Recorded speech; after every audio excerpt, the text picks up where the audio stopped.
So yes, I'm Anika Moore now. I'm a student services advisor here at Pensacola State College Pensacola campus, and I've been an advisor about a year and a half now.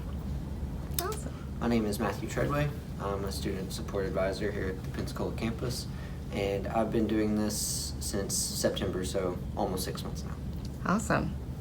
Okay, now just tell the people, how often do you communicate with your students? Sure.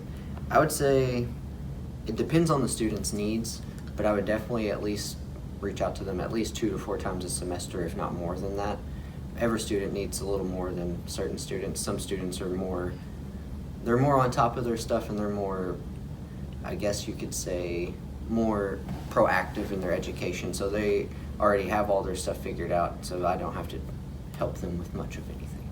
But other students, they need a little more time. So I have a similar approach. When we're actively in cohort management mode, when we've got our 1 day a week to contact our cohorts, I am contacting those cohorts at least once a week. My name is Mary Slinger.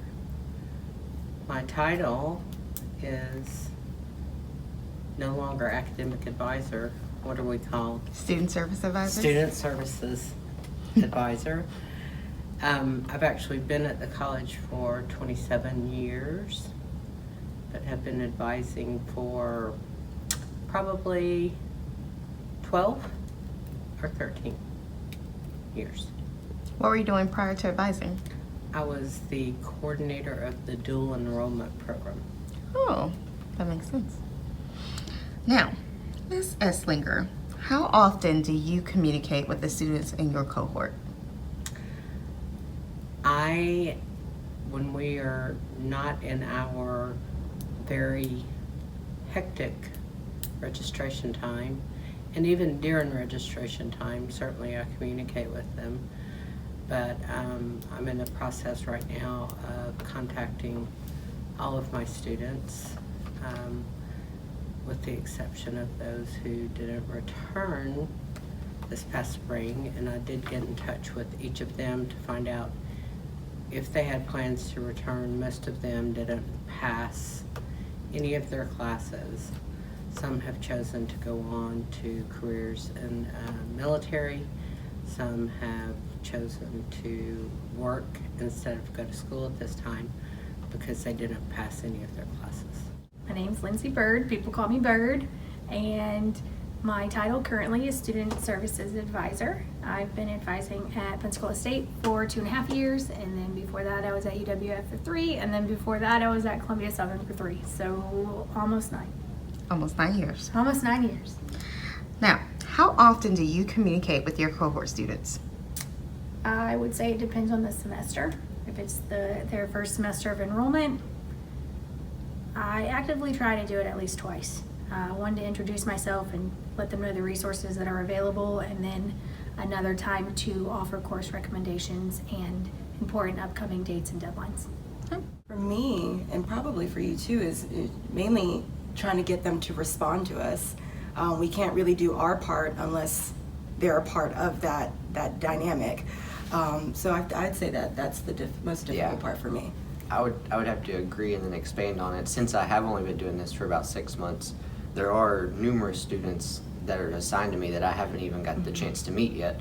So I don't know what their ideas are or what they want to do, and I've tried to reach out to them, but it's hard to get them to respond sometimes, especially because I have a lot of students who are located like in Milton and Pace and stuff like that, so they tend to just go to but I go into Tableau whenever we get our assignments. I go into Tableau, I download my cohorts, I sort, make my notes. I kind of start in a spreadsheet, and then from there, I separate the spreadsheet based on, are they currently enrolled? Have they told me they're not returning? So I don't waste my efforts, trying to get them to come back. Have I reached out to them before? How many times have I reached out to them? One thing that's helped me a lot is keeping really detailed advisor comments for my students, because it just helps me keep my thoughts organized, and then I don't have to store too much information in my brain all at once, so that way I can be able to look at the comment, know exactly what I'm doing with that specific student, and then it's like I never even stopped helping them. What tool do you think can make your job more efficient?